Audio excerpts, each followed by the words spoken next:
There goes the clock. Oh, it's top of the hour. Okay. Well, I don't think I'm supposed to show this, but I'm going to. This is going to be a kind of a problem. The oil filter head, I know right where it is. It's at the front of the book here. The oil filter head on the Jaguar is leaking. And I'm tired of it. I've been tired of it for a long time. I thought that might be it, but I thought I fixed it at one point. And it just leaks and weeps and everything else. So I have a more modern one, like I think I mentioned in the last video. But I appreciate you guys watching that one. That one took off pretty quickly for me, for what I do. And I've already put the new. I've taken the new one. I've just been lying on the floor for years. I had it on briefly, but I just wanted to go back to the old one, and I did. And I'm just sort of that way. But I'm over being that way now because it leaks, and I'm just tired of fighting. It's been a modern spin on. So there we are. So I don't think I'm supposed to show this, but if I do, I'll just get a copyright claim. I don't care. So this is the old-fashioned head, and the new-fashioned one has lines for an oil cooler, and it uses a spin-on filter. These old types use a felt filter like a lot of the British cars do. And you'll see part number 22 there is an oil drain plug for the oil filter assembly. So I think that's leaking. I think the threads are just shot, and I could helicoil it, but this is oil, and I've got a brand new and a new modern one. But my other problem is I'm not sure about the oil pressure sending unit going to fit this thing. I may have to drill and tap that. And the other problem is you can't get this good hose right here, 25. That's a bastard to fit. It's just real hard to fit. And so you got to drain the oil and all the other stuff. But I've got some aircraft lines down there, and I'm going to have to make a little cutoff circuit for the oil cooler lines. I've got some aviation fittings for that. It's really complicated. So the new one I took apart yesterday, and I don't think I've posted that video yet, but it's somewhere in my archives. But I may just go over it again. But I took it apart, and the O-ring was collapsed. I think it's up on my thing. I'll see. I'll explain it to you later. But this is what I'm going after, and it's leaking at 22, and where the can meets the head, that number 13 gasket, and it's a mess to change this thing. It is a big bloody mess. You can take that aluminum pan off the bottom or stuff a big cloth in there or whatever. So we're going to be switching over to a spin-on filter that came later. Now this motor I think ran from the late 40s to the 90s. So there were a lot of different oil filter heads. I think I don't know how many, but I know there was at least two, because I've got the old one and the new one. So I'm gonna have to cut that gasket right there myself. Not too hard. I'm pretty good at that, and I've got a lot of gasket material. But this is what we're going for. And these have always been problematic and leak a little bit. Sometimes they do, sometimes they don't. I still have this system on the Healy. Actually, the Healy was converted to spin-on, and it leaked. And I got on eBay, and I found an original OEM oil filter assembly for the Healy. You can't hardly get to it, and it takes felt filter. And the TR4 uses the same system. It's a lot easier to get to than the Healy. But the Spitfire would have used a spin-on. It uses that spin-on that tilts up and leaks back, and then you don't get oil pressure. I mean, I digress, but oil filtration systems on these cars has always been somewhat problematic. And that 1296cc engine, I guess I need to stop rocking. It's okay. Has always been problematic on leak back. If you don't drive the car every day, every time you crank it, it's starved of oil because oil's all run out of the filter. So I put a remote system on that. I may just walk around and just show you some of the problems I've had. I've got a video on changing the Spitfire over. But today's Jaguar, and it's going to be a real interesting video, and we'll go down there and talk about it. And I changed oil. It was fascinating. Another fascinating thing was I changed all the water in my ultrasonic to brand new cleanser, and I put a pretty clean oil filter head in it, and boy, it's amazing the dirt that came out of it. That's an amazing cleaning tool. I love that thing. You sandblast something and you put it in there, and you ultrasonic it and get it super clean. Your powder coating is going to stick like a screaming banshee. Wonderful stuff. Okay, 1965. That's how far back this one goes. I'm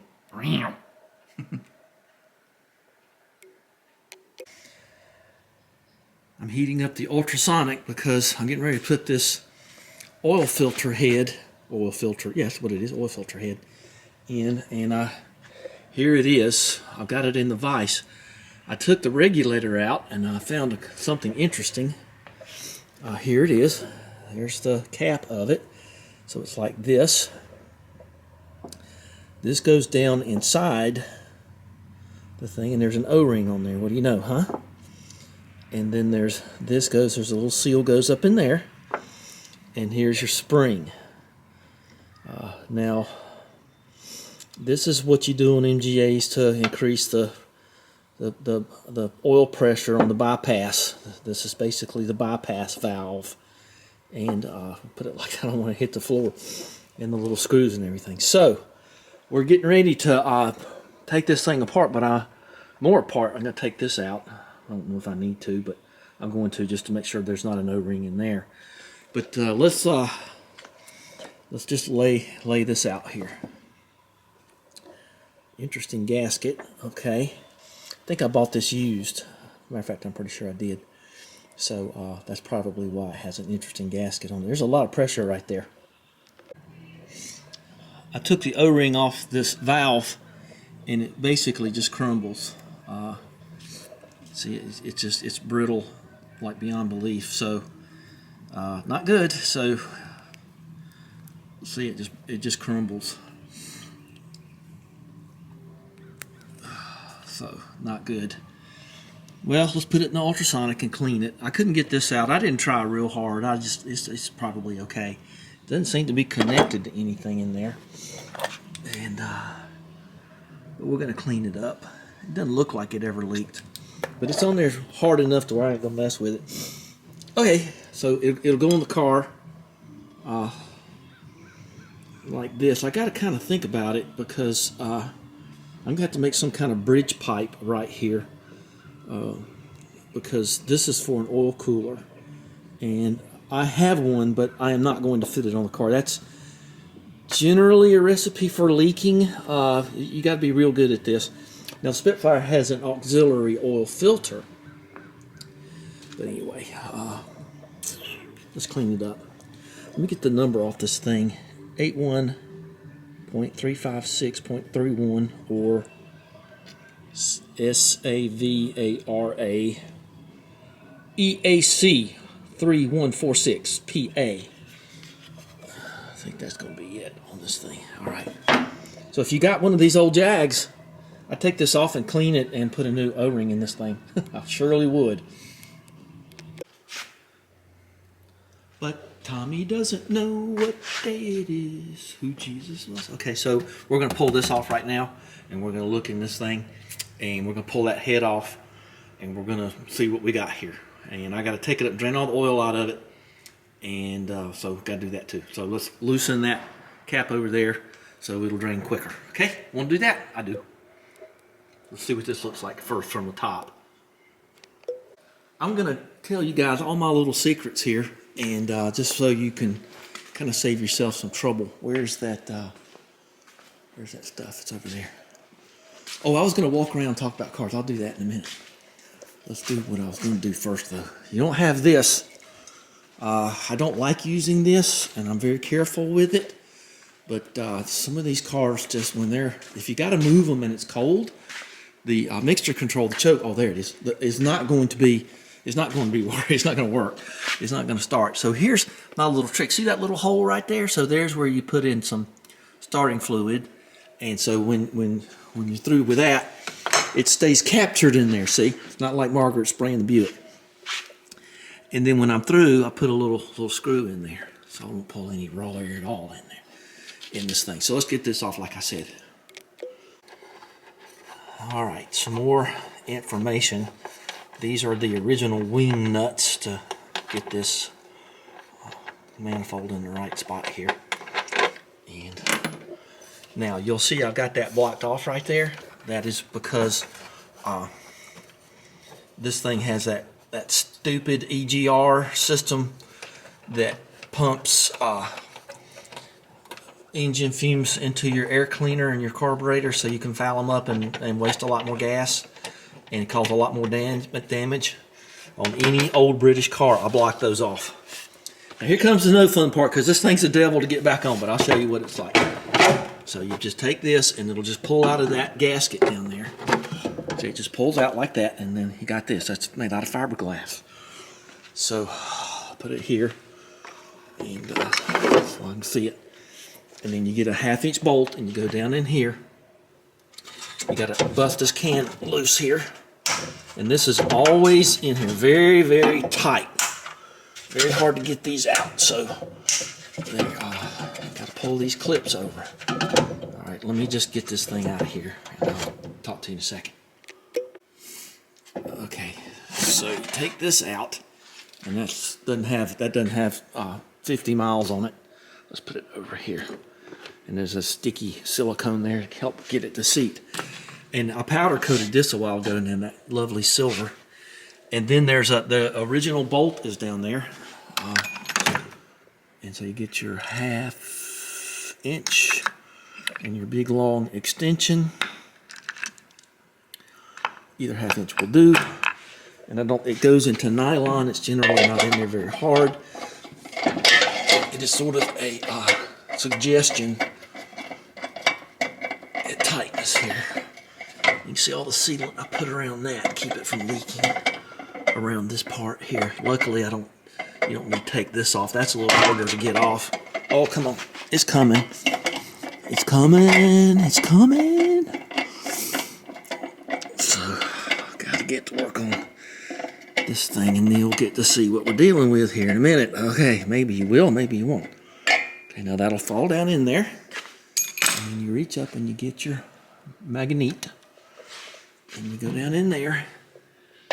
And you get that out of, well, I'll get it out of there. I'll get it out of there in a minute. Okay, now this will just lift out. And you can see why that air comes in the bonnet and goes right into this right here. Well, it's down in there somewhere. I'll get it in a second. I want to show it to you though. So here's where we're going. This is a vacuum tank for the brake system. And there's a valve up there. You need to be careful of that stuff. There's the oil filter can right there.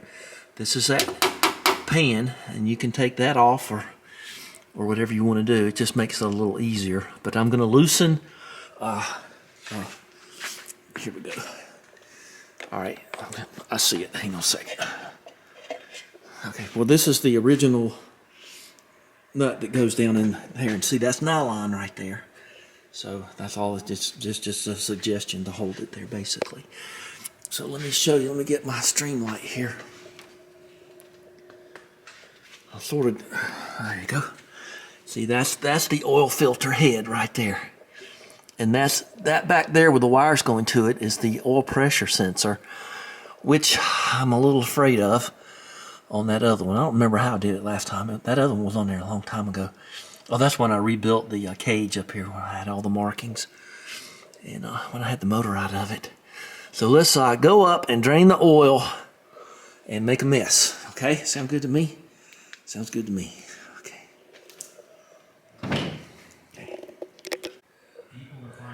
You see it, so hit it, the green subscribe button. All right, credit Rain Man Ray. I want to say that because that's where I got it from. Everybody gets it from somewhere. So I've got it at chair height. See, there's my little chair mark. So let's go get my little red chair and go under here. Okay, here we are. What's that red fluid there, I wonder? Huh, I don't know, must be grease. That red grease I used. Now here's our target today. See the oil drops right there? That's where she's leaking. One of the places anyway. And there's the canister I just showed. You can see oil between the periwinkle blue and the housing. But mainly, I want to get this hose off of here because that's just not working right. Okay, and here's our, I always do this, one of my habits. And I love my fractional micrometer. What do you think? I think this is 3/4. I can't remember. Hair's catching on everything. Come on, baby doll. 7/8. Okay, well, it's pretty close. So anyway, let's, so you can tell when you take this off, I think I'm going to go ahead and take this pan here off too, just to give me a little, oh, look at the oil up there. I didn't even see that the other night. All right, well, let's take this off and throw it in the bath too. But I'm going to take, when I get the oil out of it, I'm going to take this off, and I may take that fitting off up there just because I can, and just make sure they're the same, because I have never really found a pipe there that fits very well, so I'm going to have to go custom get it. So let's drain the oil out of it. I'm ready to go. I'm going to save it in this bucket here. 7/8, right? Right.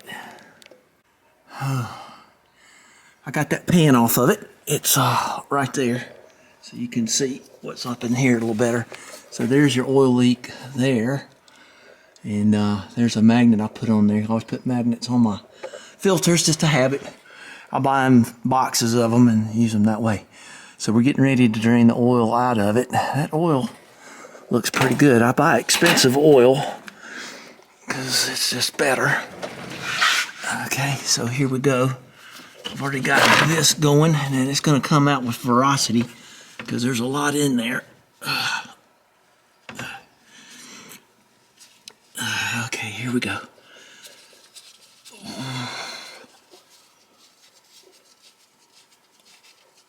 Okay, here it comes. Get the camera back a little bit. There we go. Well, you see, that stuff looks like the day it was made. I'll just put that there. I mean, that oil's too thick. It says Castrol 2050, but I'm going to go lighter than this, but I do want to keep hold of it. That'll take a while, so I'm going to let that take a while. My Tim Conway impersonation. So there we go. And I want to loosen that oil filter head too. And well, just have to wait it out, I guess. Okay, it's been draining a little while, so I'm going to take these off and crack this loose. It doesn't look like that was leaking. So the only thing I want to take with me is, I got those copper washers on there. Let's remember that. All right, I think you get the point here. Well, I got another catch down there. See, mixed transmission filter down there. I didn't know that was there, so we're gonna just kind of whack that right there gently with a rubber handle, and you can see what happens here. There's a tube that goes in there like that, and you end up with that. And then you pull on this, and you got this in your hand. And this is what I want to take with me. Now, I am going to pull the upper one off too and measure them, because I've always felt like they were different. I don't know if that's true or not. We will soon find out. So we are about to find out here what is what, because there's my little tube I just pulled out. My hair's getting stuck all over everything. Good thing I got plenty of it. Let's see. That bolt on the end of that is 5/8 on the end of the can. This is 15/16 on here. And I don't know. They just don't look the same to me. We'll find out in a second. Got to take the bearings for John's trailer. The Allied bearing. Oh, there's a spring in there and all that stuff. Okay, so there's all. Oh, I think I had that there, huh? I'll dig that out later because we're not putting this one back in. See what I mean? They just don't look the same. They just don't look the same. So we're just going to put this here. I'll clean this thing up, of course, and there's an O-ring there. And then there's this fitting, and that's all one piece. So, okay, well, let's find out what's what. Still draining oil. Doesn't drain out of that so readily, does it? It's up a little bit. Okay, what hit the can down here? What do you think that was? I think it was this, and it was that. That's that little thing we saw in the diagram earlier.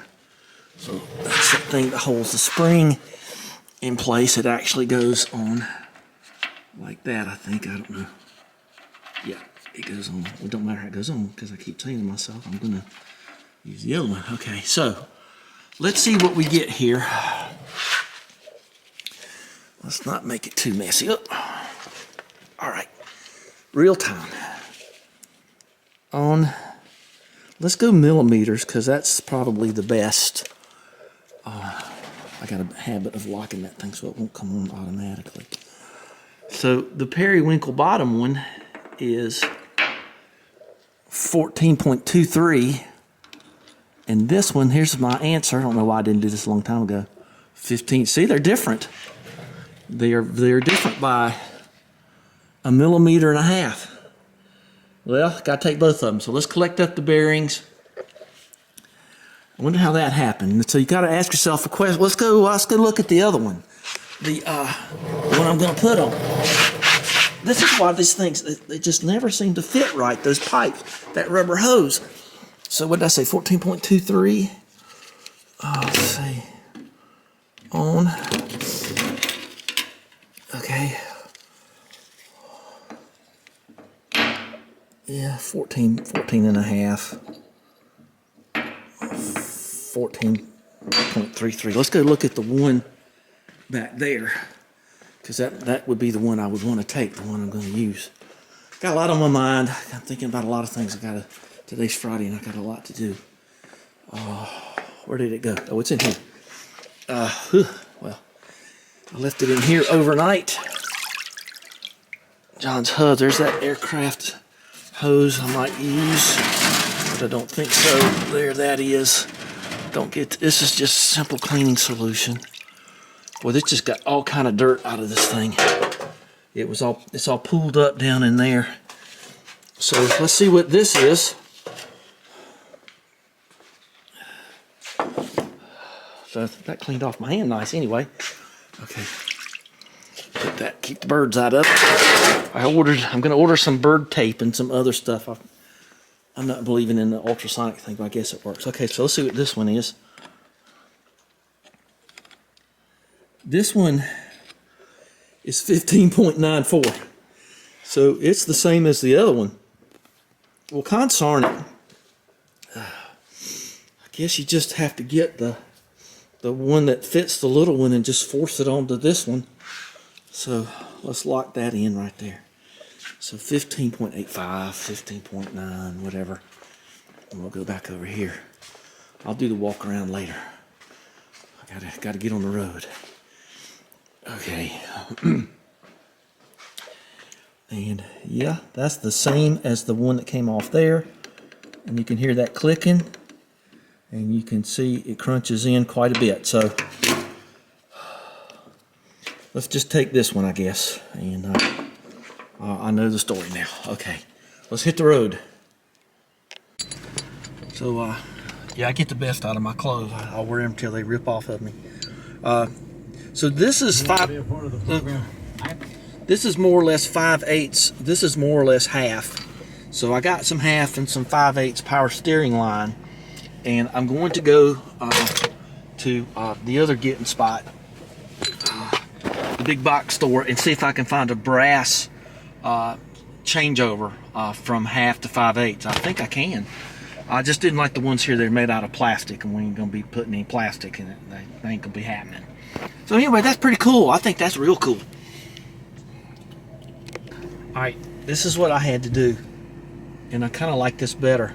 So we got 1/2 inch, and we got 5/8, but I couldn't find a direct piece, one piece, 5/8 to 1/2, and SharpLight don't do 5/8 or anything like that. So this is what I got. I got one of these, hello burb, and I got another burb. And so whatever these part numbers are, BHB43NLB and 390 NLB BHB. So what you end up with is even more brass, and that's what they say about me. Got a lot of brass. So you end up like this. Okay, and what I'm gonna do is, I think that's just delightful. That just looks good to me. I kind of like that better than the one-piece thing I probably could order on the Jungle website. So I'm just gonna JB weld these together, and then I got the barbs. So the piece looks like this. So cool. This is real important for. I'm sure that this is true on Jaguar sedans. Anything with the maybe the 3.8, but the 4.2 we know for sure. So that's a beautiful thing in my opinion. Let's go home, get to work. Let's get the JB weld together and make this one. I'm going to take it back to the vise and tighten it up. But let's get her going. That'll be fun. Boy, hay fever is nailing me today. Oh, okay, so let's get that tightened up. Don't have to go berserk here, and then we'll wipe the JB weld in, and we'll let this sit overnight. Okay? Okay.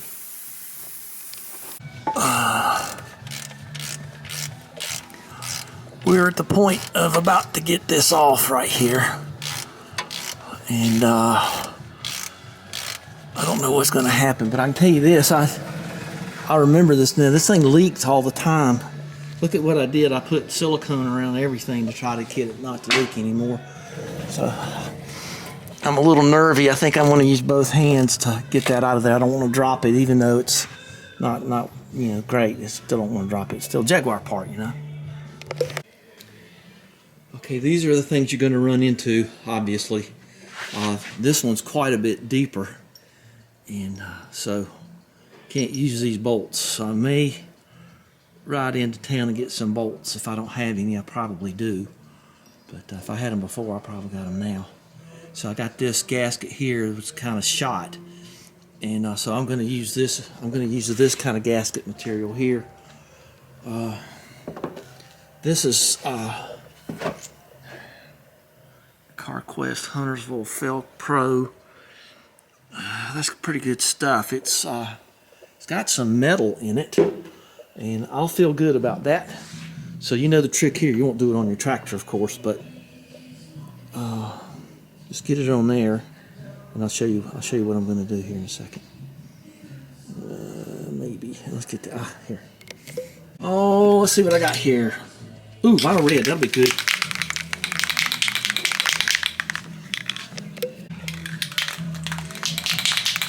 Okay, when you think it's all shook up, it ain't. Shake it more. Okay, let's see if this is working.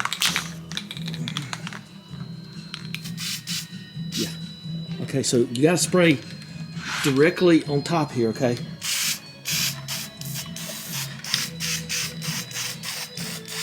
It's choking up on me, but that's okay. Try to just spray on the top as possible. This is not one of those spray cans that you can use any angle. Okay, so we'll let that cure out there. Okay, ooh, clean this off. Okay, I gotta start the ultrasonic back up. Okay, well that was that little lesson there. Okay, you ready? I won't do that to you. So our problem here is not only the bolts, but I think I mentioned it. Can't possibly get that to work. And I tell you the God's truth, I don't like these anyway. I know that's OEM, but I'm going to put a mechanical gauge on it. I've never really trusted the thing, so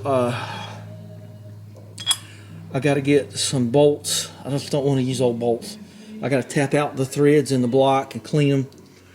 I've got to. I was going to see how hard this was to cut out, but I guess I'll go kind of play around with that a little bit. So anyway, it's going to take a lot of fine tuning to get this gasket to work right, but that's okay. I don't mind fine tuning. That's what I do. So we are going to call it a night, start back tomorrow, and see how it goes. Okay? Okay. this is getting long, so I'm going to end this, call it part one. This is what I ordered, the oil pressure. It's mechanical, 0 to 100, and it's the 2 16ths, which is common. Now what you're going to run into on a Jaguar with gauges is that center dash folds down, and I'll show you that in a minute. That's where the 4 fuse boxes are, and a great opportunity to have an electrical fire if you're not careful, because the wires get frayed around the edges. But this means that you cannot use a copper line. You could use a nylon line if you're okay with that, and you can coil it. But I just don't use those nylon lines on these things. So the answer is, of course, expensive. Let me go back over here for a second, because I don't. There it is, right there. And this is mighty expensive, almost as much as the gauge. But you need this thing here, and I don't know how I'm going to thread it through the firewall, but I'll figure it out. But you're going to have something, and it's a pretty good ways away from the dash. So I got the 6-foot one, and that's what we're going to have to use, so I can have some flexibility in that line. Because as we all know, copper work hardens. It's not like I pull the thing down but once a year or whatever, but still, you're going to have to do that. Okay, so we're going to call that a done deal. John's going to be here soon. We're going to work on this trailer. We'll probably be posting that video later today. Found out some interesting things, and we'll see how that pans out on the big trailer. But for now, let's just wrap this one, because I got so much to do. It'll be about 3 days or more before I get back on the Jaguar and get it back together. So give me a thumbs up and subscribe, and we will talk later. And it's about cartoon time. Oh boy, METV. It's Bugs Bunny and Friends.